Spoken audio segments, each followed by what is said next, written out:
Ewela.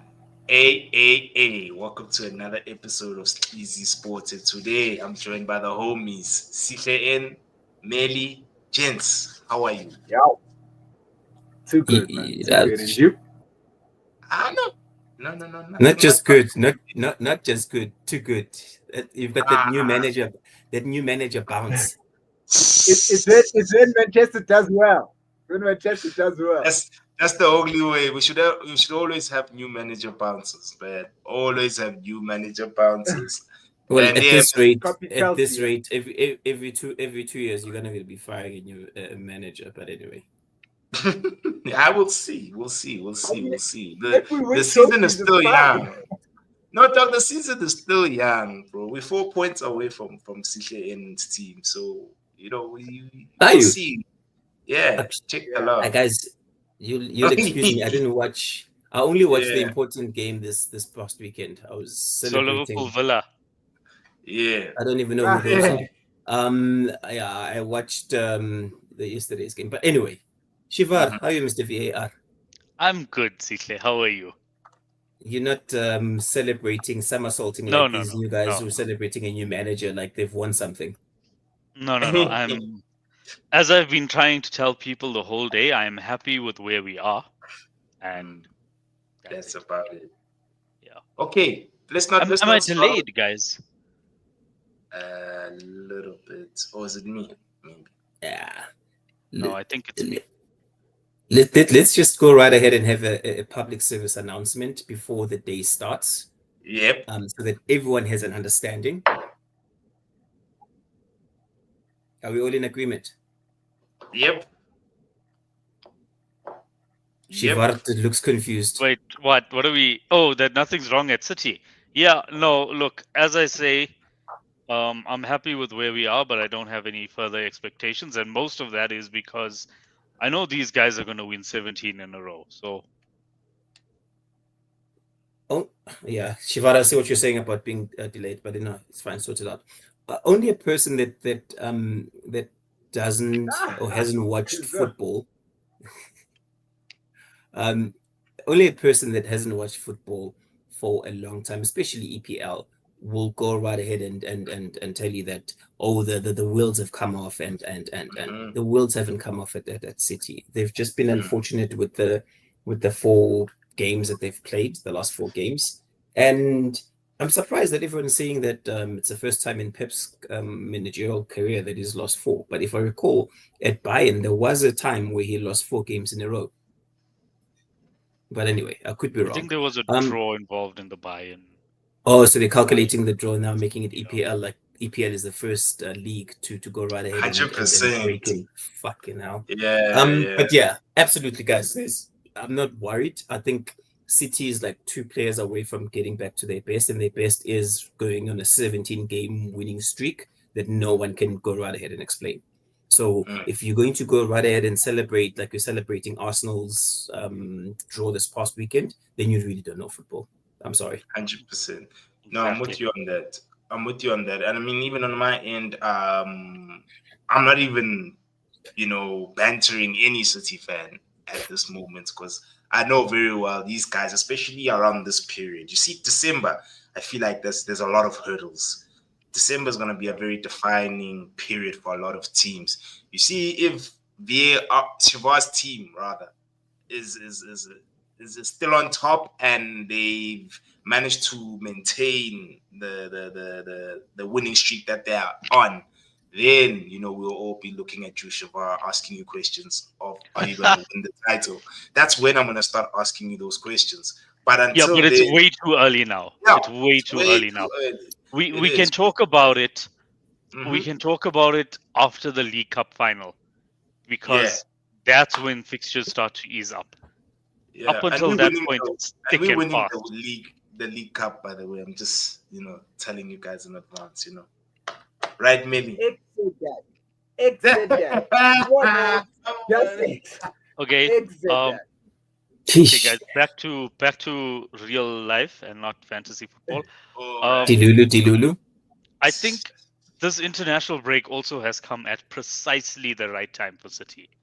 Yes. Just when they need a break and to step away and regather, it comes back. Kevin will Yeah. be 2 weeks fitter. Phil will have more time to get over whatever it is that's got him down. And I think so. After the international break, we play Southampton, then Real Madrid, then City. That kind of tells where we are as a team under Slot.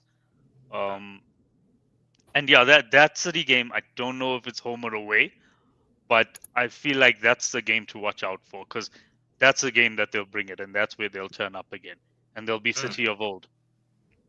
And so I have a question. Sorry, just a quick question. Are you guys going to be at home against City? Yeah, Sunday. Sunday are we at home? And so are you still? See, I like it. I like it. I like City at home because I feel like we get one over them. Yeah. Agreed, man. A lot of people have been crying, man, about City, and I'm like, guys, it doesn't exactly see thing move it. You're right, bro. Like, it doesn't mean anything. Like, this is, as all of you have said, it's too early right now. People are just, they're hyped about media. They just want to make a little bit of noise. And I can imagine the funniest thing is that Pep and the City players are probably so chilled, man. They're probably like, it's not like we got bombarded in those matches. It's not like the score was 5-0 in all those matches. It's unfortunate that we lost certain games. Yeah, man, it's too early right now. This international break is coming at the right time. I'm repeating what Shabazz said. Yeah, I say even for Liverpool, because you guys have been so hot, you guys might need a little break just to revamp and come back again. Yeah, man, interesting times for Pep right now. Do you guys think he's going to stay? Okay, I think Pep is a man who's not driven by. I always like Too. Yeah, too. Thanks for the compliment, man. Like, yeah, these are kind words. We usually don't get such kind words on this platform. We normally get better. Yeah. Pep is one of those elite managers where if his heart is not in it, he's not going to do it. But if his heart is in it, he will do it. I think there's a lot going on at City. Administerially, I think there's a lot of money that's exchanging hands and off the pitch. Yeah. The only thing that he can do is just to go right ahead and get his players to focus on the task at hand. And with City, the weirdest thing ever is it's very hard to pinpoint come end of the season when they kicked into gear. You can never tell when the real City is standing up. Because what they do is that they win the first match, they win the second match. Next thing, they 5-6 matches in, and they're on a winning streak. And then there's murmurings okay, it's starting. Not really saying when it started. So I think the game that against Liverpool at Anfield, yeah, I'm looking that might just be the game that starts or triggers their season to kick into gear. No, facts. And, yeah, you can go. Oh, sorry. Yeah, I just want. I agree with him. I mean, I think last season when City kicked was when Arsenal started kicking, and right now Liverpool is pushing they're pushing them, and I feel like sometimes Pep is okay with being second for some time, and then yes. Because you know why? The thing is that's merely, bruh, being first puts so much pressure on you psychologically. Yeah. Puts especially if when you see, I think Liverpool, personally, I think out of all the teams in the Premier League, Liverpool is the only team I can say that can deal with the pressure because majority of those players have done it before. Whereas when you look at your Arsenal players haven't done it before, so they don't know what it's like to stay there. I saw a video this past weekend. Yeah. And this was after it was by a Man United fan. I think X, you saw it as well. There's this Man United fan is speaking about how much he hates how calm Liverpool is. He says Liverpool have gone in and they've played against Aston Villa brilliantly, so collected the 3 points that were required, and then life went on. Had it been those other boys from Ateta boys from London, they would have celebrated like they got an extra bonus point by beating Villa at home, and it's that small little thing that separates the pretenders and the real contenders. Because there was a season, I can't remember whether it was the season before when the Arsenal train got off the tracks after Christmas. They would win like 1-0, and their celebrating was exhausting. Okay, maybe I'm saying exhausting because I'm a hater. I hate Arsenal. Like I fucking hate Arsenal. Maybe that comment comes from a place of hatred, but I hate Arsenal. They would celebrate like bonus points that they've got, and they're just sitting there, and you're like, but like you guys, we've seen this movie before, and we know how it's going to end. And I think they might have learned something from that, but they haven't, because they still carry themselves like they won like some things. Like, guys, like the last time you won anything noteworthy was like freaking what's his name's time, like back in 2008. Like, come on, calm down. But anyway, this conversation isn't about them. It's about City kicking into gear, Liverpool being in the right place to go right ahead and ensure that all they do is they just collect these 3 points and life goes on. Take away 3 points. The difficult ones where you've got Ghana, who the hell Dash? Hey yo, bro, hit me up on my DMs, dog. Let's talk.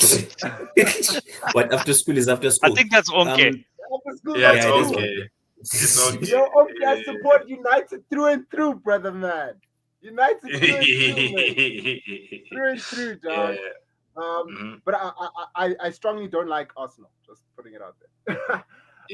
I think everyone in this seat like strongly dislikes Arsenal. That's what I don't have a problem with Arsenal. I have a problem with Arsenal fans, but the club itself, I mean, I enjoy watching them, and then I enjoyed every April when the wheels come off. You know, it's entertainment. Millie, you're saying something? Oh no, I was gonna comment on Liverpool. Yeah, thank you, Chris. I was gonna comment on Liverpool also having that 12th man. Like the stadium is a huge advantage. I think when Cite confirmed that Liverpool's playing at, Liverpool will be playing at home against the 1st of December. It's just a calm now. We're like, okay, cool. That's a possible 3 points, maybe 1, but it's very like unlikely that they'll lose. Shiva even said, they can get something against them. So that 12th man is also a very big thing. Liverpool have the formula, even though they chop and change players, coaches, management, they have the formula. They didn't, but they currently do. And respect. 2 weeks. Yeah, 2 weeks is a long time in football, especially with the medicine that they're doing these days. 2 weeks is a long time. 2 weeks of like not really high intensity, but like they focus on getting the player. It could fast track. Rodri is not coming back, but it could fast track Kevin, and I think that man is a difference. Because if Kevin can I comment on this, guys? Do you think they have a lot of work to catch up? No. Who? No. I also guys, don't. 5 points. 5 points with 27 games left to play. Oh, wow. It's not a lot. Come on. It's not a lot. Don't get carried away. Like, look, I know Crizzle's a United fan. You guys get a new manager, and now you're winning the league. You enjoy getting carried away like that, but just take a step back, take a chill pill, and give things a chance to unravel. I don't think this is like City are still favorites. City are still comfortably favorites in my eyes. They really 100%. are. 100% Shavar there. I think another thing is as well, guys. Yeah. Sorry, X. Yeah, no, I'm just saying as well. Injuries as well. Injuries are part of the game. I mean, Liverpool squad is not. You guys don't have the numbers. You don't have the depth. So we actually do. We are in the middle of a mini injury crisis. We've got Alisson's out, Jota's out. Szoboszlai is sort of half. Elliott's out, and any other team missing 4 players of that quality would struggle. But for us, we have good coverage. Like Curtis Jones comes in and he's been brilliant these last couple of games. Darwin comes in and has an impact. Queeve has been amazing at the back. And now Trent's got a hamstring as well, but I'm kind of okay with Connor Bradley coming in. Like, I'm not concerned. We have cover in every single spot except for probably our two most crucial players. That is Salah and Van Dijk. Those are the Yeah. only two players that we can't replace. McAllister is also like third on that list, but we can play a double pivot of Curtis and Ryan Gravenberch if it comes to Is it. Endo I don't okay? want Is it. Endo on the bench? Hey, Endo's fine.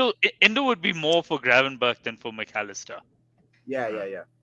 So No, I hear you. yeah, we can drop Curtis back, and it's okay. But without Salah and without Van Dijk, those are our two key players. If they stay fit, then I think we can take City to the distance. I still think they'll win, but I think we can challenge. If something happens to either one of them, touch wood, yeah, then the league opens up completely, and City runs away with it.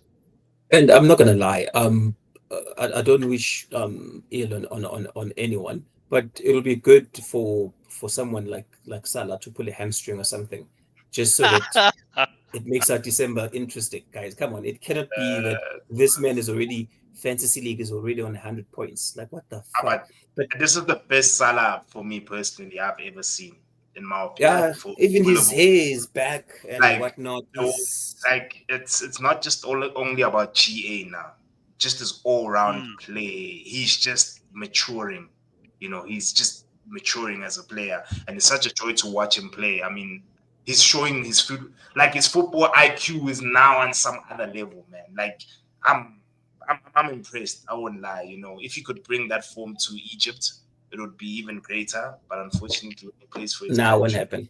Team sport, mate. So I said it last season before AFCON. I said that Mo Salah is the best player in the world. Last season before AFCON. Then he had an absolute stinker of AFCON, and he came back injured, and he just never really recovered from that. Now it looks like he's back to those levels again. And there is no AFCON, and he's not traveling with Egypt. They've given him the international break off because they're not playing any qualifiers. Yeah, so which is good. Long may it continue. Speaking about that, City are also out of the League Cup, right? Yeah. So less matches, you know what I'm saying? So these are also factors that people have to consider when they're speaking about cities being in a crisis and stuff like that, is that they've got less games right now, which is going to be very beneficial for them. You know, I was when I was thinking about Liverpool winning the league, I was like, they're still in a lot of competitions, you know, and being at the top in Champions League is also pressure. Being at the top in Premier League is also pressure. So there's a lot of factors that people have to take into account. I think Sihle earlier was saying that people that are crying about City not knowing football, they are not considering all the factors. That it's not just train during the week for one game. No, we've got midweek games. We've got injuries. We've got players coming back. Look at Arsenal. Like, they were up in arms when Odegaard came back. Sorry, I don't want to talk about Arsenal. But yeah, I think there's just other factors that people don't take into account when they think about a team's run, where they are, their positioning, what's left of the season. I think also what's it's what very PK said. Sorry, Sihle. It's what PK said not long ago. It's you got these fans who they check the score after the game and they say who scored, and that's how they decide, or who got a lot of points in FPL, and that's how they decide who's played well or not. PK came out and said this new generation, they put the TV on, they watch for 5 minutes, and then they go on Instagram, and that's how they consume football. Now, I'm not gonna lie, I don't watch every minute of every game. In the Liverpool game, I did check my WhatsApp. You know, I did scroll on Reddit a little bit, but you still pay attention to the game. You still try to catch every moment in the game. And that's why we pick up on these small things, and that's why I know there's no crisis at City. It's gonna click. It's gonna click. Holland's gonna score a hat-trick. And that's why X has us on the show, because we watch the football. but I think, guys, like, that's right. There's something beautiful when your team is firing on all cylinders and they are a part of literally every competition that exists within your continent. Okay, be it you've got your cups and you've got your league, you've got your continental football. Your team is going to play, and that momentum carries you. It feels like second nature. even like Yeah. niggling injuries, you don't feel them. You'll take care of them end of the season. Reason being, you are constantly. It's like you churning out results. You go away, you pick up 3 points. There's a buzz in the team bus flying back. There's that excitement that you've got the League Cup. You have to go and support your I wouldn't say your team B, but the guys that don't make the starting 11. So that in itself has to be exciting, that my team, and not to be like, we're so strange, we've got too many cups and whatnot. You too many cups, then make sure your squad is big enough. Make sure you cater for every position. There must be a backup. And it's all these small teams. I'm looking at you, Arsenal, complaining that, we've got a mini injury crisis. Your mini injury crisis is Declan Rice broke his toe. Odegaard got injured at international break. Who else got injured? Now it's a crisis. Get out of here. True. I think Trossard was also on that list. But you are right. Yeah, and there was a point, I laugh. There was a point where Arsenal were, I don't recall whether it was the training regime that they had, but they had players that were injured for days. You would have maybe like 7-8 players that are injured all at the same time. I don't think being in is a bad. Thank you for top team. It actually helps. That's very correct. That's exactly what I was just saying. It's repetition. Thank you. In football, guys, it's muscle memory. Most of the time. Okay, the special ones take it that level further. But if you want to be basic, it's muscle memory. Positionally, you need to be here. You need to do this when this player cuts in, and then you get the magical players that take that muscle memory and then they add their flavor, and then that makes it art, and it's all beautiful. So the more but cups it's that you also involved competition. Like, it's not just muscle memory. Thank you. Like, if Jota, or not even Jota, if Pedro Neto and Jota, I'll use them as the two examples, they know they are the league starter, but then they watch the midweek game where they're on the bench and they see Darwin Núñez and Nkunku scoring. They're like, okay, I need to up my game in the next game, so I keep my shirt. Did you just take Nkunku there? You said they see that Nkunku scores. I said Nkunku and Neto alongside Darwin and Jota. Yeah. It's making sure that you don't know things that we don't know. Yeah, but you're number 9, Shiva. I like him. Nunes. You don't have a choice, though. I think he's under pressure because the guys on the side are too hot. Diaz and Salah, Jesus. So it makes him look like he's not carrying his weight. But he actually is. If you look at his numbers are not bad, like, at all. No, I'm saying it makes it look like he's not carrying his weight. He definitely is. Yeah. There's a reason he's playing for the team. The reason he gets so much criticism is because he seems to miss the easy chance, but then the difficult one, he just buries it like it's the easiest thing in the world. Yeah. And I don't think he's going to sort that out. I think this is the player that he's going to be. But you look, just have to accept it and live with. You just have to. Yeah, exactly. You're going to have to live with it. He'll miss a few tap-ins, but he'll chip the goalkeeper from 20 yards. It's fine. We move. Yo, I think we can speaking about number 9s. Thank you. Speaking about number 9, there's this guy that wears a red shirt at Manchester. I hope Ruben laughs when he gets to Carrington and he's like, what is this man doing here? So it's a bit tricky, X. I see your question up there says, is Manchester going to be red again? So tricky, bro, because I look at the current crop of players that we have. Remember, how long are they staying? I don't know. To answer your question, I don't know. Do you think it'll be red again? Nah, it's just clickbait, I just need people to know to truly to the channel, bro.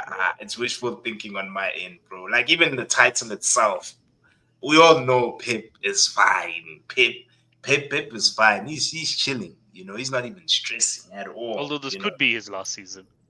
I know, that would be nice. That would be nice for the rest of us. But I think it's more because he's out of contract. I don't know if he'll renew. And where would he go, though, guys? International. Where, though? Spain? Yeah, you could take the Spanish job, or you can take. I don't think he'll go to Spain. They don't need him. I don't think they need him. De La but Fuente. he could tailor he could literally have it look from development right at the bottom and rework that. And you're talking from like the under 12s, under like overlooked. That will be beautiful for him to go and manage that little project, because What about the instilling German team? The German national team. What about that? that's another job that he could. They got Nagelsmann though, and I think shit. they had Nagelsmann. Yeah. very And he's got what? Okay, let's Right, talk my about bad. this team. So I made the Yeah. mistake. So this weekend, sorry guys, I didn't watch a lot of. I only watched the one game, and then I watched the last 30 minutes of the Man United game, and I sat there and I felt for Eric. I wonder if I know he's got stables, he's got horses and shit. Does he watch these guys play? Because if Why he did did, why did you feel for him? Why did you feel for him? Yes. no, that's what I'm getting at. Because if he did watch them, he'll feel betrayed. I'd feel betrayed if I were him. Like Nah. you all of a sudden getting rude. It's the same players, but they're getting they half decent. That I think so. Now let me I explain. think Okay, you okay, can go. And I'm like, get him. Yeah. No. No. I don't need to get Because SK, and I just want to explain to I you. personalized the feeling. I just stood back that if he's watching this and then he's like, these motherfuckers really wanted me out, because that must be that feeling that dawned on him. Listen, Sihle. All Ruud van Nistelrooy did is that he pretty much used the tactic that Eric used in the first season. He was playing a mid block. Simple as that. Instead of there being, it's the thing is that a mid block suits the players that we have, because, for instance, Casemiro doesn't have the legs, so there's no point playing that high pressing game that he wanted us to play if you've got midfielders like Cass or Kobe Minu. You see what I'm saying? It's only Ugarte who I can say who can handle that press, because he can actually run. But this time around, it's just back to basics, default settings, mid block. And that's essentially what we've been doing in our last 4 games. When you play a mid block, you are more compact, and it's very difficult for teams to break you down and score. Hence, we haven't even been conceding a lot of goals. We've been scoring a lot of goals. I think we scored 11 in 4 games. I mean, under Ruud van Nistelrooy, which is a lot by our standards. I want to add to what X is saying. So, I would agree with you if every season Ten Hag didn't fight with a player or have an issue with attitude. I don't think he was very good at managing the change room, at man management, to a point where you fought with Ronaldo, Sancho, fell out with other players, the players you signed on performing well. So I don't think he feels betrayed, when he left. I don't know how he feels. I feel like probably really get Crizo on the show. I feel like if anything, bro. So what X said, I agree with that. That tactically, Ruud was like, let's go back to a mid block. But I also feel like Ruud was honest with them. I was also a player. I understand the situation you're in. All you have to do is perform. There's another guy that's coming. This guy is about to decide your future, guys. So perform. You know what I'm saying? Yeah. I feel like I wasn't in that change room, of course, but I just feel like he was straightforward with them. Whereas from what I got from Ten Hag, I think Ten Hag had this superiority complex where I don't care that Ronaldo's coming, I'm still going to show him I'm the boss. I don't care that Sancho is one of our most technical players. I'm still going to treat him a certain way. So I think Ten Hag, personally, man management, he just couldn't do it. I don't think he feels betrayed. He got what he gave. And as well, guys, I mean, we've all played football before. Favoritism ruins a lot. They leave football in anything, corporate. But I think also, Ten Hag genuinely struggled with the media, with the English media. He struggled with it from the league that he comes from. It's nothing like the English. The English are rude. Very not in a they're rude. The English media is very rude, and in them being very rude, he spoke too much and he put himself out there. Like you'd watch an interview that he does, and you'd like, but like, why are you explaining this? Just use the generic shit that old managers use. Yeah. That we had a good game. We could have pushed them a bit further and whatnot.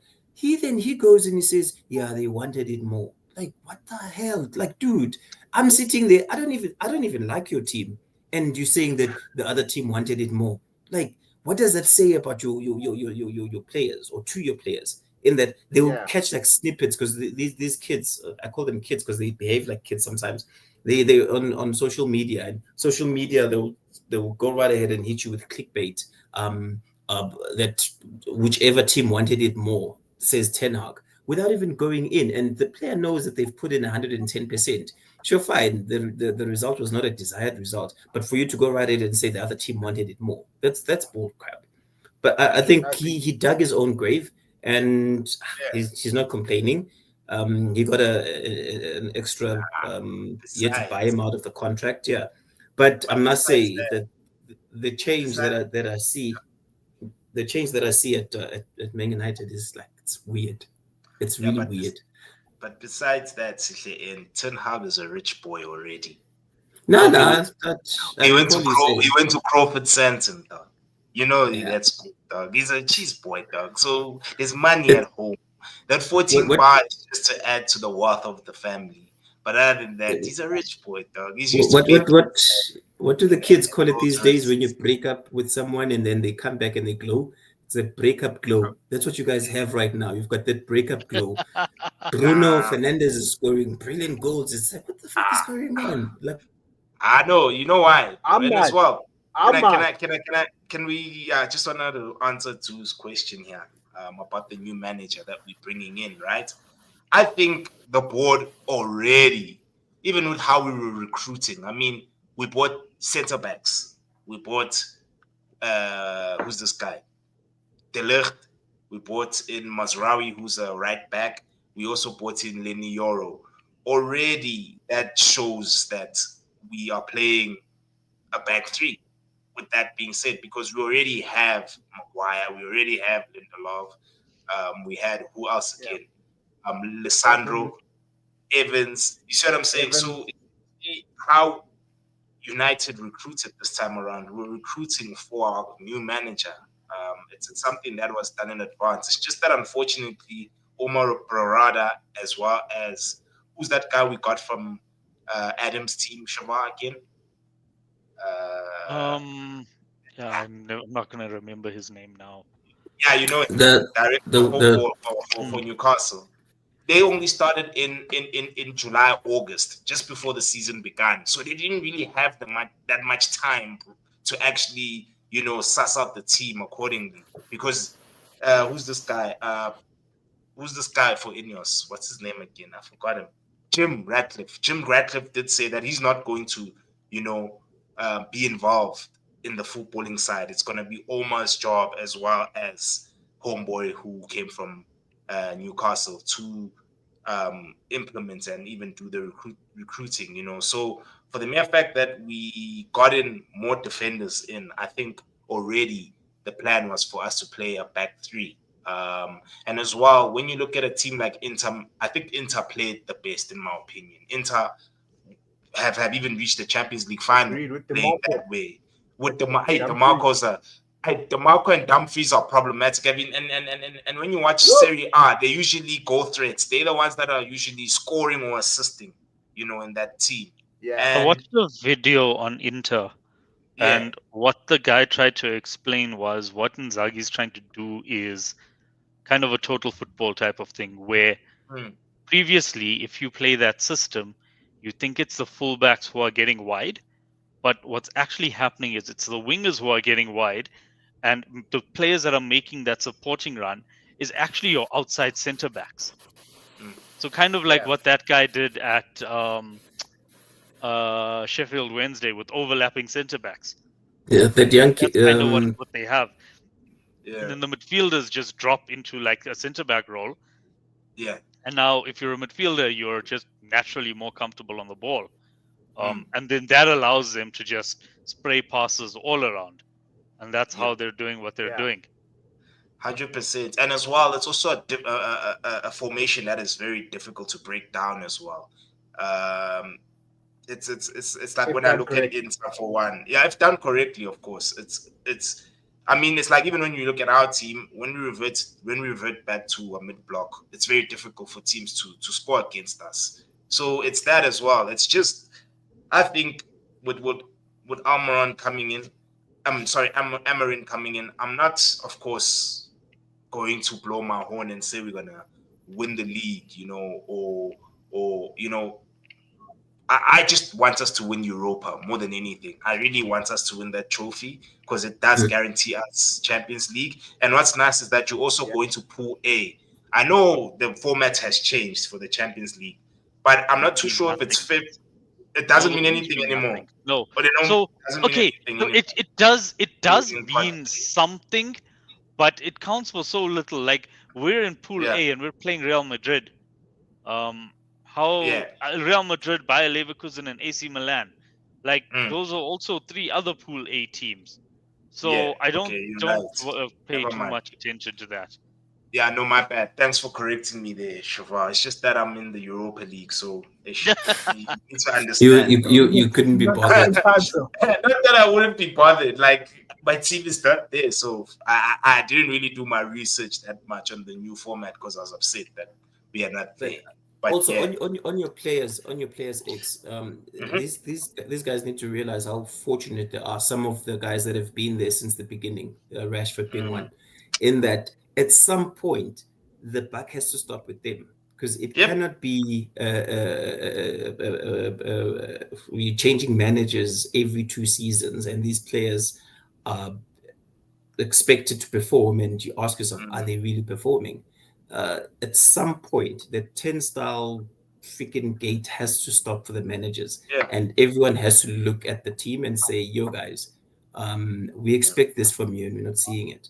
I was quite disappointed. I saw your Argentinian kid, the one who scored that beautiful goal.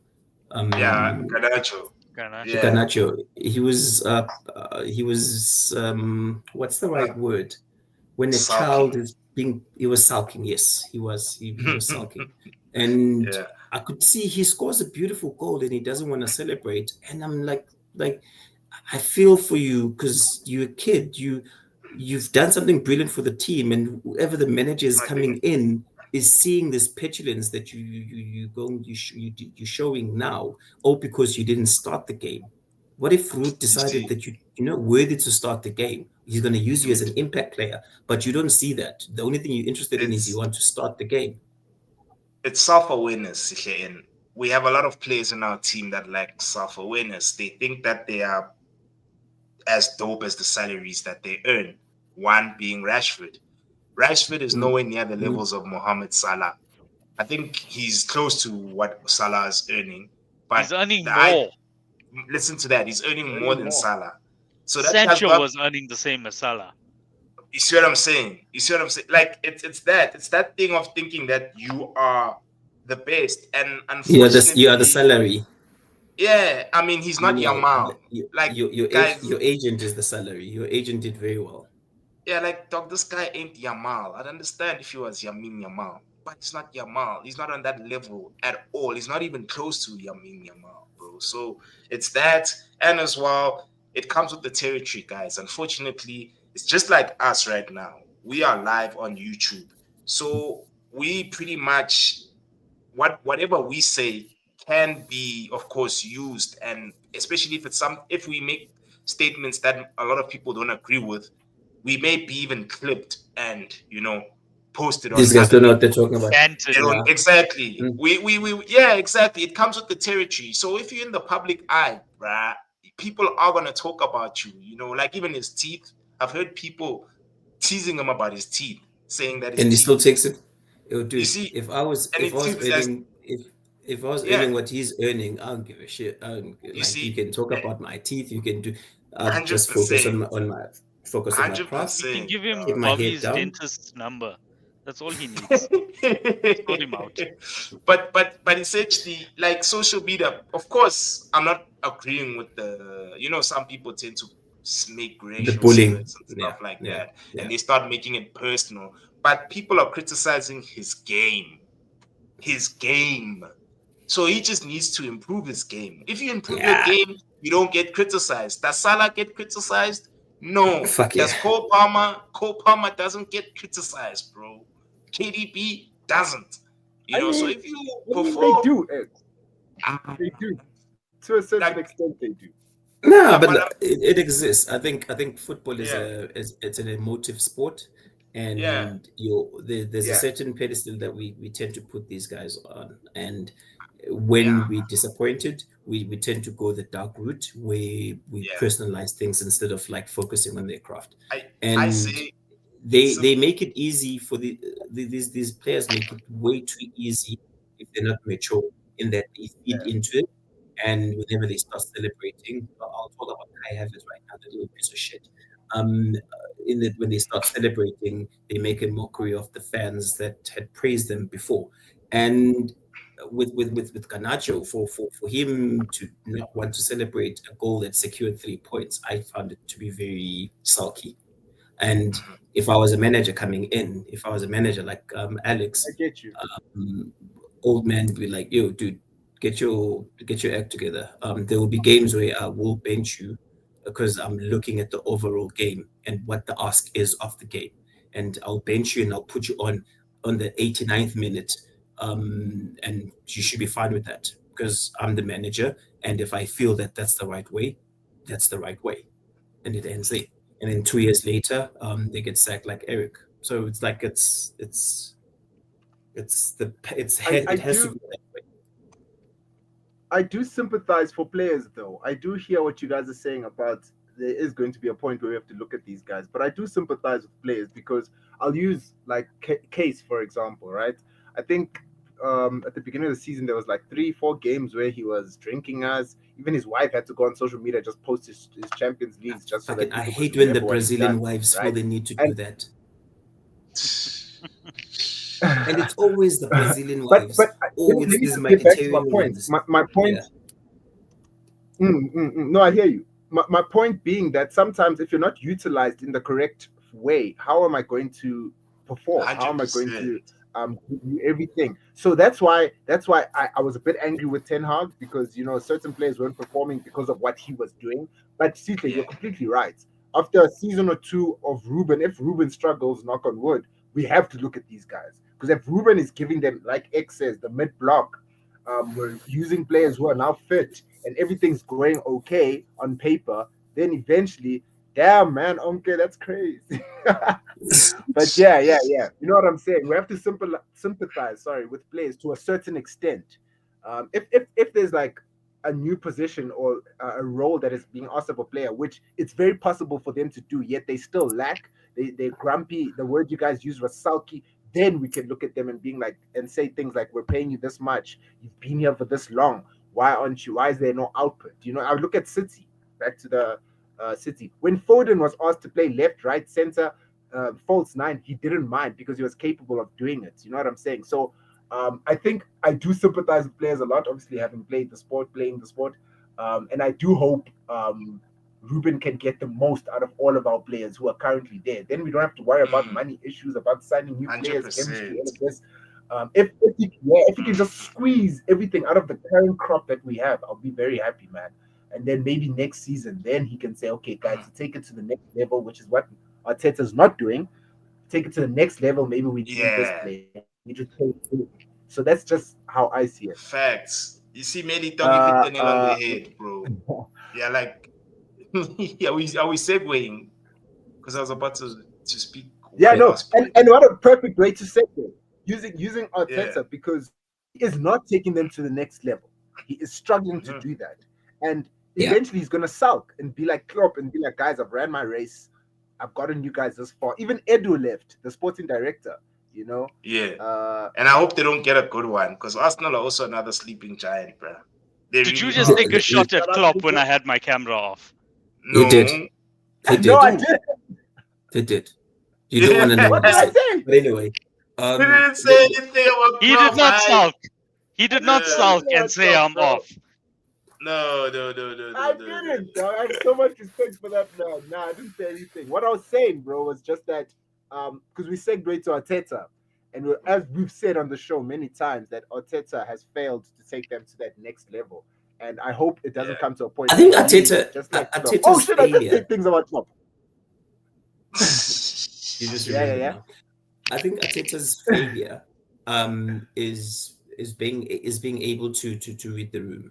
I love a manager that's confident, and in when a manager is confident and they can back it up, it's absolutely beautiful to watch. I think in any person who's got that level of arrogance but can back up that arrogance.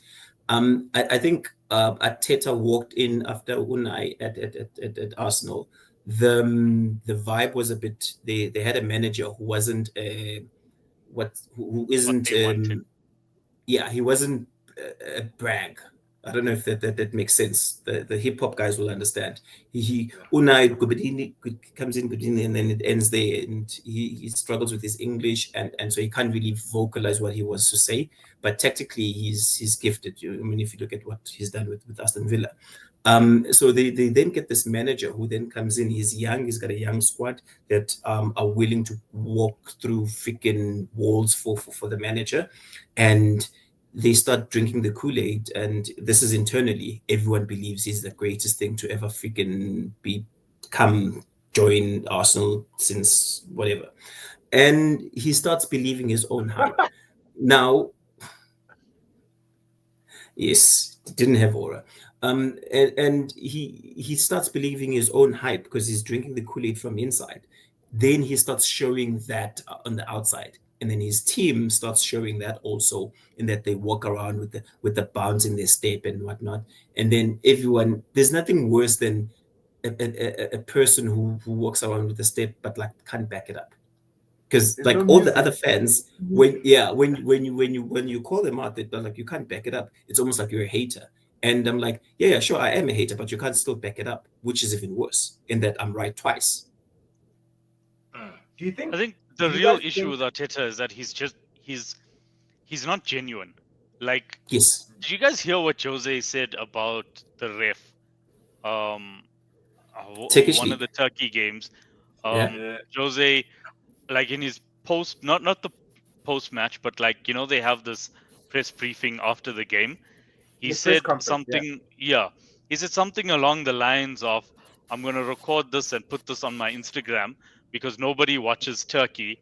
So I'm going to record this and put this on my Instagram because people They'll will get see more what views. happens on my Instagram, Yeah. and then they'll know what happens in Turkey with how bad the refereeing is." But in his post-match conference, post-match, or when they talk post-match, he said something along the lines of, "This referee is the best referee ever." Because how did he see that not being a penalty and also see my reaction on the touchline at the same Yeah, when time? you got a Like, when you got a booking. and he's like absolutely applauding this ref, and I'm like, fuck, I need this in the Premier League back. I miss him. Arteta tries to do that. If Arteta tries to do that, no one will take him seriously. Literally, people will be rolling their eyes at him because he's not genuine. Like, I go back to Klopp saying the cheesiest things you will ever hear anyone say, and I'm ready to put my boots on that I haven't put on in years to go run on a pitch for him. But Arteta says exactly the same things, and I'm like, the fuck is this guy on about? Well, That's his problem. He hires a It's PA what- system. He hires a PA system, and then he blasts. You'll never walk alone in the training field, and Yeah. everyone. and he just- comes and catches a hiding. It's what Completely OK agree with says. what There's you're saying, there's Shabab. nothing about him as a manager. Yeah, And I don't even think his- it's going to happen over his time. gift Sorry.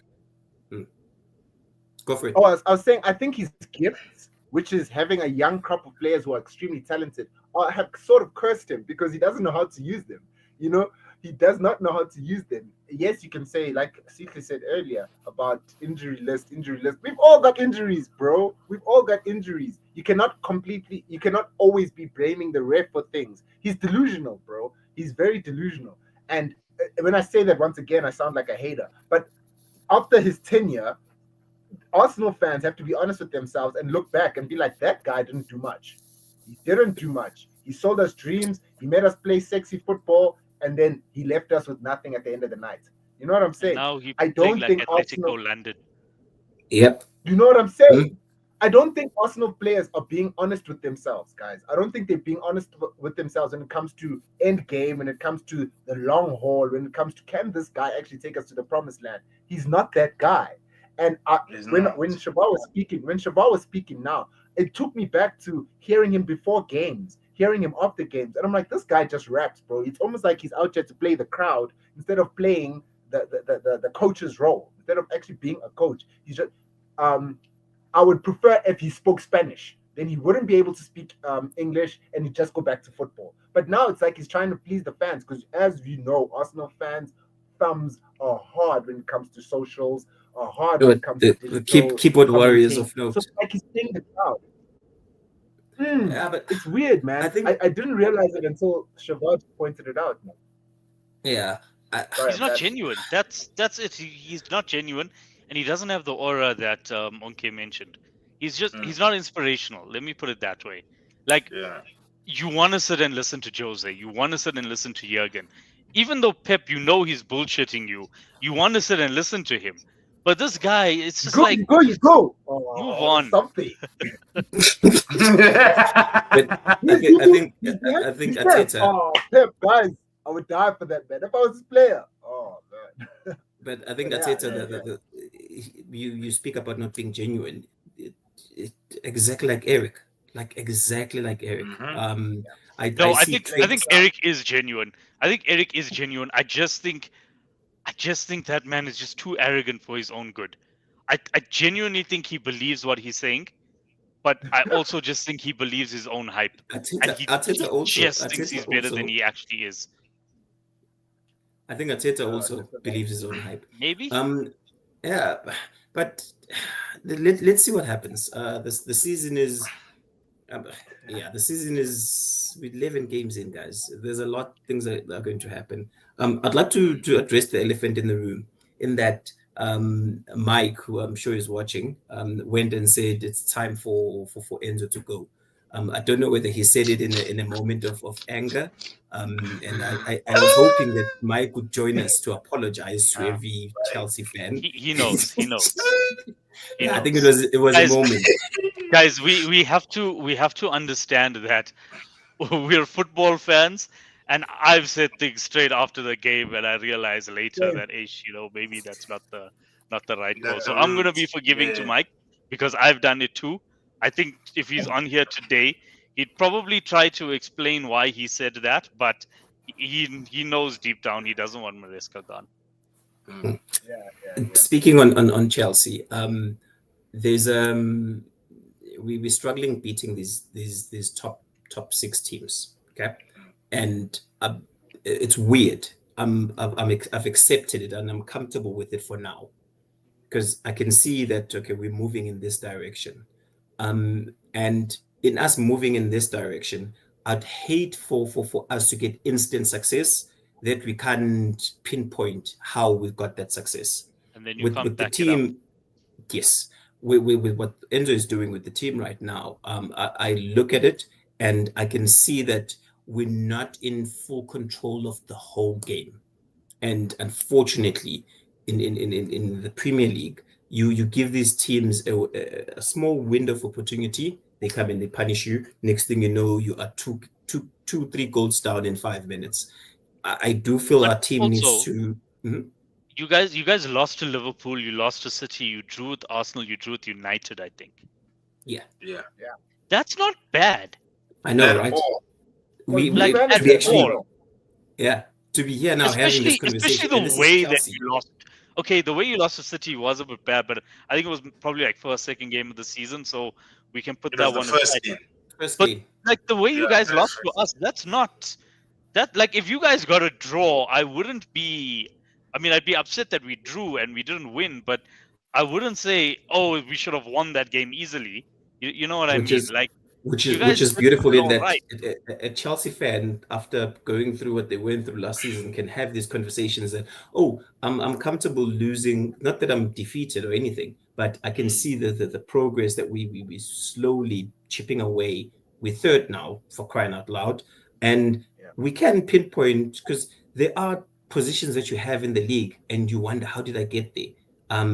we can pinpoint, oh, these are the results that got us here. These are the results that got us here.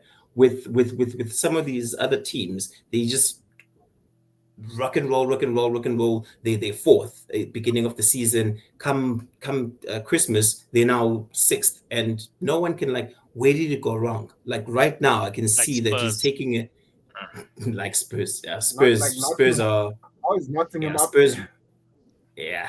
But I love what's happening at Chelsea. The one thing that concerns me, the goals up front. The goals are not coming from the person whom I'd like the goals to come from, and that is your number 9. I'd like more goals from him. He had moments in yesterday's game where he would pick up and then he would drop right back and then he would pick up. I don't want him to do that. I'd like him just to be consistent throughout the game. First half, it didn't exist. But I know that he will play against Arsenal, and Arsenal like stifling play. They want to suffocate you. They want to do what City used to do, where they starve you off the ball. But what Arsenal do is they take everybody and they chuck them right at the back, and it becomes very difficult for you to break them down. But besides that, I don't think there's anything more to talk. I saw that Nkunku might be moving to. There's talks that you guys, Man United, might be interested in Nkunku come next season, because he's questioning where he is right now. I can understand. And Nkunku would fit the inside the inside number 10 role perfectly. Yeah, that's where he used to play for Leipzig anyway. He would fit in as a glove. We'll give you guys Rashford. Yeah, let's do that. To do what with him? Be a ball boy. No, I think we've got enough to kill us service.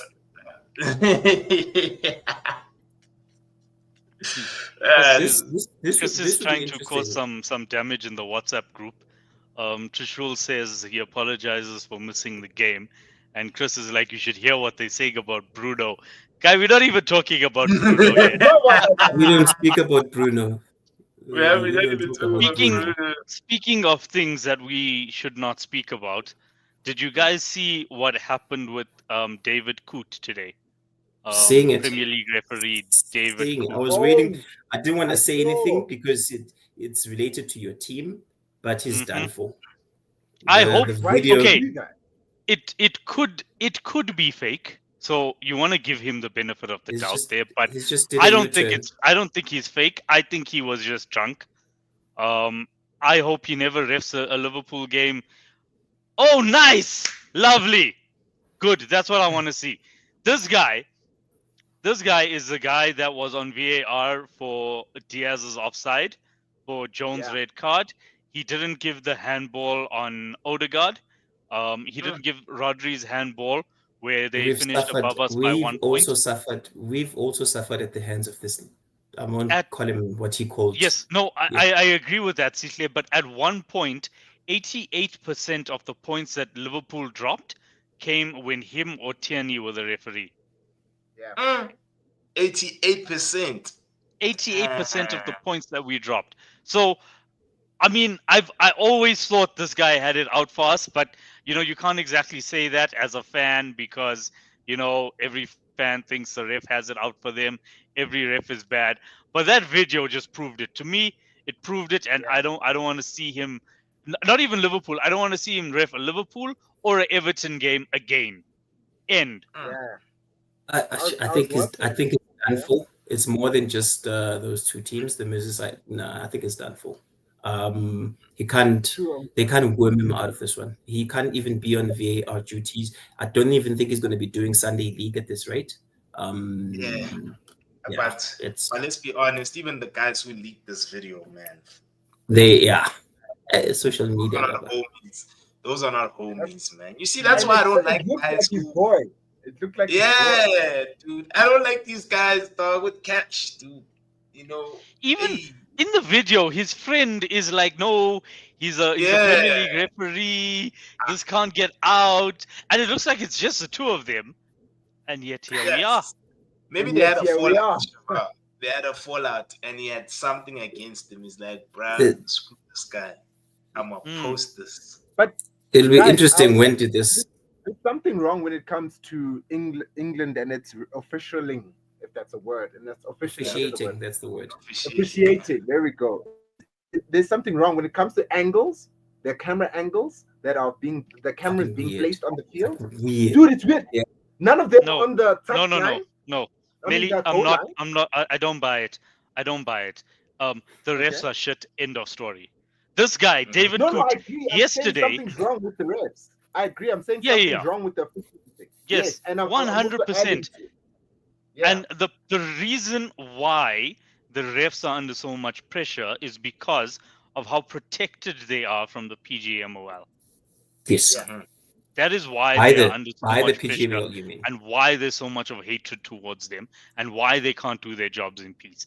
Because every time they make a mistake, here's what's that guy, that dude on Sky, that bald motherfucker, who comes out and just defends every ref decision. Yeah. And then sometimes I laugh because I feel for him. It's like, guy, you are defending the indefensible right now, and yet he still goes on. He can go on a tangent, like, no, he's looking at it at this angle, he's looking at this angle. Mali, you speak about on the offside. The weird part is that they're using the same guys that what's the technology that we use on cricket? Fuck, what is it called? Hawkeye. So these guys are pretty. Yeah, it's Hawkeye. They use the same guys, Hawkeye. But I remember this one game that I watched where it was Everton, and you know when they were looking for an offside trap. They wanted to make sure that the player was offside or whatnot. So you see how the Everton Stadium is like, it's pictured like it's like right up top. So I'm looking at the camera and I'm looking at the halfway line. The halfway line and the line that they're drawing for the offside trap. The offside trap line is like, it's a bit skewed. It's not straight. And I'm like, maybe I'm using the wrong line as reference, because your halfway line will always be straight if you're looking at it correctly, because the camera is So that's where it is. they say that the halfway line may not always be straight, just because of like angles and stuff, but the goal line is what you're supposed to use, right? Because at the end of the day, it's the goal line that is the deciding line in an offside. Because it's, are you closer to the goal line than the other, than the defender, and then you are offside. No, it's not. It's not. This is not the first time I've heard this. This is not the first time I've heard this. I've seen it before, where even the two lines that they place are not parallel to each other. It's like, let's have the okay. Everyone's gonna go on about this, but this killed me. I don't know if I'm sharing. Oh, wait, hold on. Share. No. Crap. I don't want to share. I actually sent you this X. Oh, right now. The Barcelona offside. Let's just check. You sent it to me. I sent it on the group. Oh, okay. Let's check it out. You see that one? That one I'm confused. I don't even wear glasses, bro. This one. His toe. Yeah, the toe, the big toe. No ways. They drew that, dog. Yeah. Let me hide this. You see, look at this one. Go down, X. And then they said his big toe was crazy. And then someone went and said, was he wearing who's the McDonald's If he clipped mascot? his toenails, he'd be online. I mean, onside. Who's the McDonald's? McDonald. You know his shoes, right? He was wearing his shoes. That's why they were size 15. Yo, those shoes are huge. Ronald McDonald's shoes, man. I think officiating as a whole, it's getting more questionable and more questionable. I mean, Madrid, at what the point penalty. Do we just go with Wenger, like Wenger's suggestion of daylight? Like there must be daylight between the attacker and the defender for it to be offside. Yeah, 100%. The point of the rule is not to be splitting hairs like this. The point of the rule is to stop, like some striker chilling with the goalkeeper the whole game and just waiting for a long hoofball. That's the point 100%. Of the rule. And right now we're splitting hairs because we're looking at this shit. Exactly. For me personally, this isn't worth this it. This should not be given offside. Yeah. It shouldn't. There was because even though his toe is offside, He's not trying to break the rule. Yeah. Yeah. There was a time where strikers got benefit of the doubt. Like if it was Yeah. like that, live Yeah. action, you'd be like, "Alright, cool, he's okay." But I do like conspiracy theorist hat on. I do believe that when certain decisions go to VAR, like amongst marketing, finances, like, hey, yo, if this team wins, will it benefit the league? Will this controversy benefit the league? Will this look The good one on dude paper? had his Like, FPL opened. Yeah, I saw that. There was who was playing? Was Really? it, Chelsea. That Yeah, is Yes. crazy. Chelsea versus Man United, I think. That is crazy. So I do Yeah. honestly believe VAR is also there for a bit of controversy. You know, they Mhm. know that they're getting some decisions wrong on purpose. And Oh, so like you said, so what earlier, they're they are serving us crack. They're I serving do us believe crack that, and my we're guy. just hooked. I do believe that, and they know that their refs are protected. They've had these conversations with the refs because how many times do they talk about this season things will change? This season's refs have been notified about this. New rule changes have been, you know what I'm saying? So I Yeah. do believe that VAR is there just to add some spice to the sauce. Where The Premier I League. agree with you, Melly, is if the ref on the pitch makes a mistake, I can understand it, right? He's human. He makes mistakes. Maybe he didn't see it. Maybe he was looking at Jose's behavior on the touchline, that kind of thing. But Yeah. Squint and if shit. the ref makes a mistake and then VAR makes the same mistake, Yeah, That's that's no longer a then mistake. then That's we have to ask behavior. questions. Then we have to Yeah. ask X. questions. It's incompetence X. then. X. Do you think Yeah. refs should be interviewed after games? Yes. Yeah. They should also No, be under dude. pressure. There needs to No, be but a like level guys, of pressure we've because they'll spoken about deliver. this.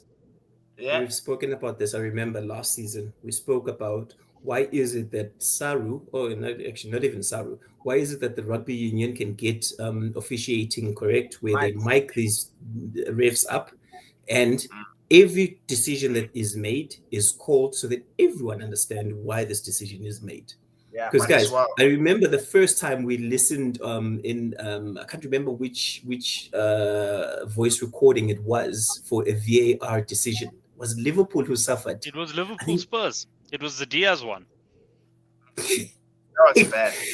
That was all over That was, the place. People and, were all I over. sat there and I'm like, get the fuck, are these idiots for real? So I asked the question, FIFA, why don't you go right ahead and mic your officials up so that we can all listen as to when a decision is made, and if he calls the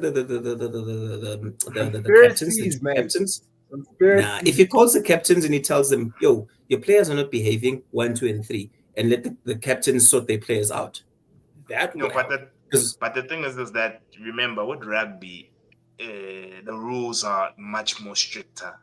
You'll get a yellow card if you back chat a ref. But Well, isn't that you're what's getting happening yellow now? Yeah. cards if you It's the back same at the thing. ref now anyway. No, well, It's yeah, exactly the same thing. but the thing is Well, that with yeah, you rugby, can say fuck it's off. Fuck yeah, off, with fuck off. rugby, think about it. Yeah, you can say fuck off, but think about it. Even in high school, bruh, you get a yellow, it's serious. You even get a detention. With the high Yeah, school we I get went detention, you get remember? detentions for getting a yellow card, bro. So subconsciously, as a kid, you grow up knowing that even when you're an adult, you do not back chat the ref in rugby. Even because there are times where rugby refs make dizzy calls, bruh. But you can Yeah. see the hooker is like 2 times bigger than that guy. But he can't do anything, bruh. He's like, I would So- respect. I would walks respect. off. I would You can't respect say it. anything. Yeah. If the refs are mic'd up and there's a call that the ref doesn't see, where he goes and he says, I had a play in front of me, I couldn't see that play. VAR, please assist with what happened. Oh, Thank you. for me, that's Yeah. Thank it. you. Because But you know, we can excuse when people make mistakes, or when they were looking somewhere else and something happened off the ball or something like that. But it's this happens so consistently, and VAR Yeah. makes It's the alarming. same mistake as the on-field ref. It needs to change. We can't every week, literally every week, there's a decision that nobody agrees with. No, Like, we This week, I Chelsea's think been a Villa taking it- player should have been sent off. yeah. I think what's his name? I don't remember who it was now, but it was actually for Nunez's goal, where when he fouled Salah, I yeah. initially thought the ref played advantage and Darwin scored. But when I look at the replay, he just goes like this. He says, "No, nothing, Yeah. no foul." But Yeah, and that was a foul. yeah, I think it's a conversation that we can have until blue in the face. They won't. The FIFA has got this old boys mentality where it's like the American cops, where they Young stand baby. together and the color blue binds them. Oh, sorry to use my color, but like the color of the uniform binds them together, which I think is bullshit. They've got a brilliant product in that they've marketed from where they come from to where they are right now. They touch billions of people. They've got people illegally streaming this shit, getting locked up, all because they want to be served this product, this crack that they've got, which is brilliant. They've got like the best of the best of the best that come from parts of the world that you've never heard of. You've got the best managers, and this is EPL. No matter what everyone says that La Liga is better, fuck that. La Liga is not better. EPL is the best league, period. It ends there. And they are messing it all up with these officials. That's why whenever these English teams travel to Europe, they always struggle. Yeah. Because the officials, not always, not don't play always. games. Well, Arsenal, I'm trying to remember how many goals they've scored with this dark art of theirs in Europe. They haven't had a lot. But yeah, also City has won the Champions League. 2 years before that it was Chelsea, and 2 years before that it was us. So, I think English teams are doing okay in Europe. But I get your point, Sinclair, because if you try English tactics in Europe, it doesn't work. Hundreds. Commander in Chief. Guys. There is like a new legislation for remote. Almost touch shops. Let's close it off. The week before, someone called offside with his bum being ahead of. Yeah. Yeah. Nah. But hey, man. But now we suffer, guys. We don't have any football. We don't have any crack for the next 2 weeks. Are we doing right wingers, X, or are we doing strikers? Yeah, we're doing right wingers. Yeah, we're gonna do right wingers next week. Yeah. I need help as well, man. There's a lot of right wingers because most players are right-footed. So it's gonna be an interesting episode, that one. But yeah, thank you once again, gentlemen, for availing yourselves. I mean, this was a very dope episode as per usual. Dope therapy session for all of us. You didn't need therapy this week. Yeah, guys, please like, comment, share, subscribe to the channel, help us out. This is Easy Sports, and we out. Peace. Later. Cheers, guys.